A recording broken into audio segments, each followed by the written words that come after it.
Today I'm taking in my siblings around Sydney. They flew all the way from Sugar Land, Texas to see the wonders of Sydney.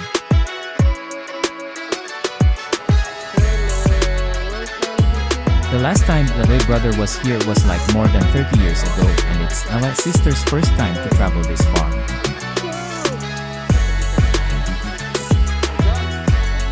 On their first day, they were exhausted from the long flight up from northern part of this world down to the land known to many as the Down Under. Later in the afternoon, and mga pamangkins na naman ang dumating pero pinili nilang sumakay ng train papunta sa amin. At lahat ay napakapagpahinga na at gutom na rin. Pumunta kami sa isang kainan na malapit sa amin at pinatikim namin ng Lebanese roast chicken. Isang popular na pagkain dito sa Sydney. Ang pangalan ng restaurant ay La Mono Chicken.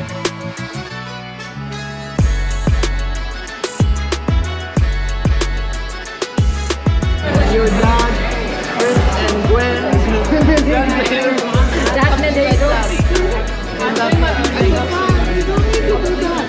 We started from the top.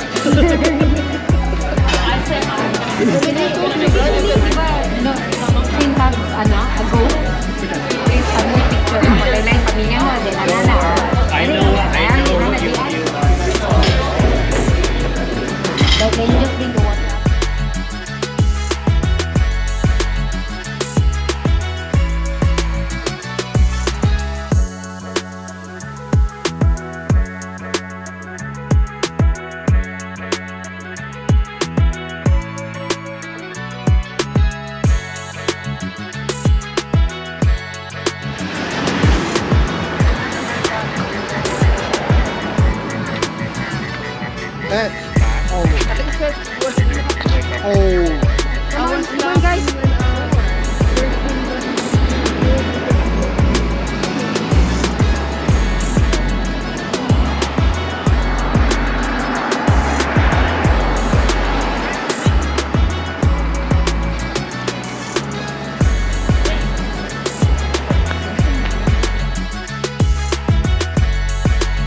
Good morning po sa lahat. Kumpleto na ang tropa at kami ay papunta na sa CBD. Gusto ng mga bata na mag-breaking muna sa city sa may the grounds bago mag-ikot-ikot. Ito ay isang cafe na dinadayo rin ng maraming tao dahil mga masasarap na pagkain dito.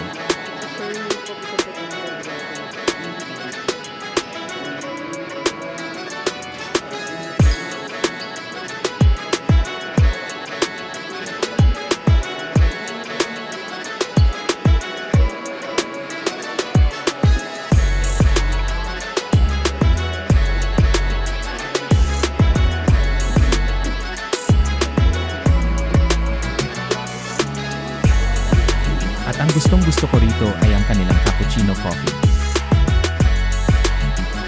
Oh ayan!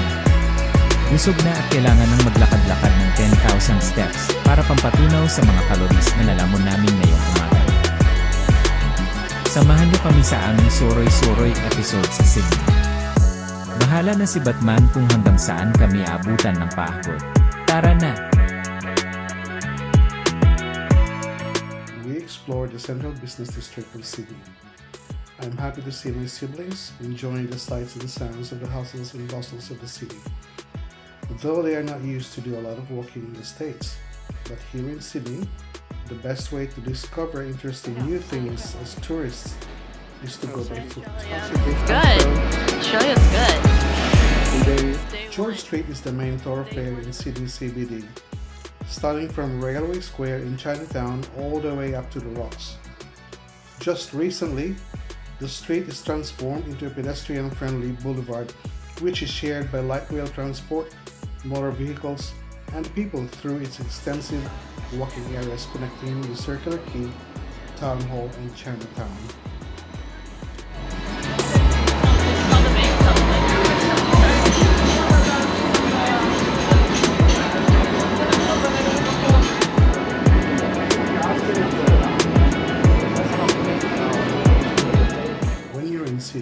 You never miss to check out the iconic Queen Victoria building, or simply known as QVB. It has been the center of trade since the early 1890s. Now it's home to high-end retail shops and fantastic restaurants and cafes. The building was designed by a Scottish architect named George McRae. QVB has amenities like underground parking, underground access to Town Hall Station, and to Pitt Street Mall. It has undergone several renovations and refurbishments, including contemporary shop fronts, interior signage, a new color scheme, new internal lighting, balustrades, floor finishes, and new vertical escalator system. The old elevators are still in full operation and very functional. It has 4 shop-in floors with large openings that allow natural light from the ceiling to illuminate the lower floors. There are also underground arcades leading to the Town Hall rail station. The QVB is a heritage-listed grand retail building from the Victorian Federation era in Australia, which has no known equal in Australia in terms of architectural design, style, scale, and level of detail and craftsmanship. Now we're headed to the Circular Quay to see the marvelous World Wonder Sydney Opera House.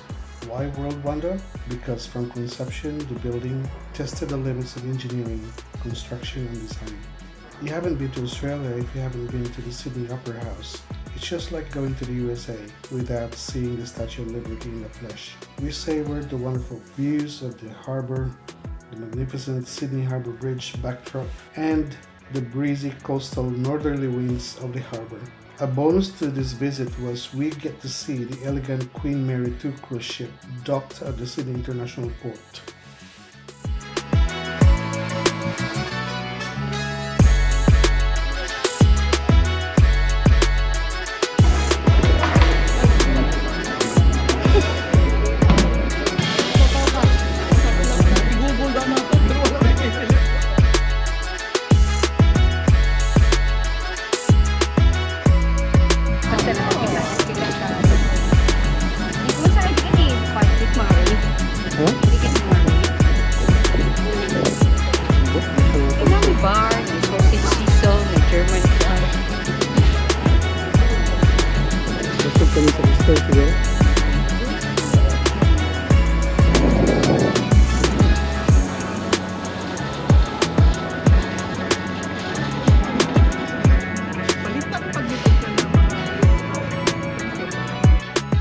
We took loads and loads of photos at Sydney Opera House.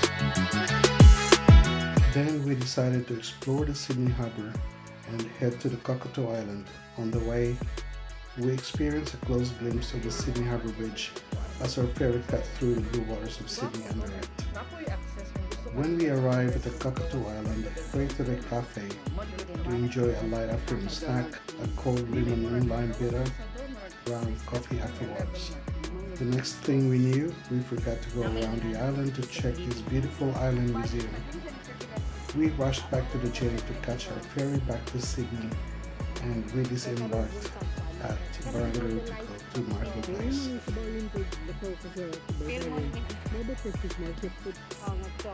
We stopped for some quick snaps of Sydney's new landmark, which is the Crown Plaza Casino. Then we walked our way through the Wynyard rail station to go to Martin Place.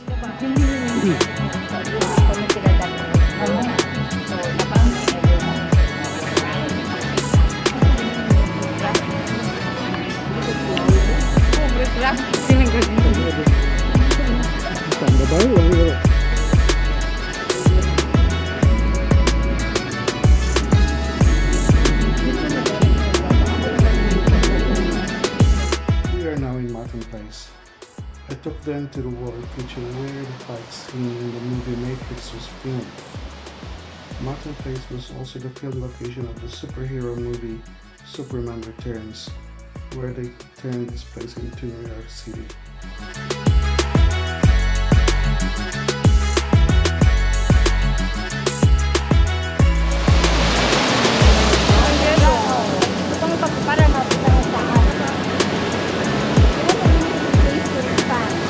You have to go up, good.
then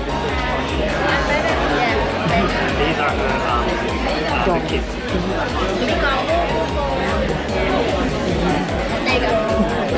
This is gonna be kids. This is Kylie, this is second, and Katrina is probably waiting for. Your Tito Arnold still coming pa daw. She's on the train and I think.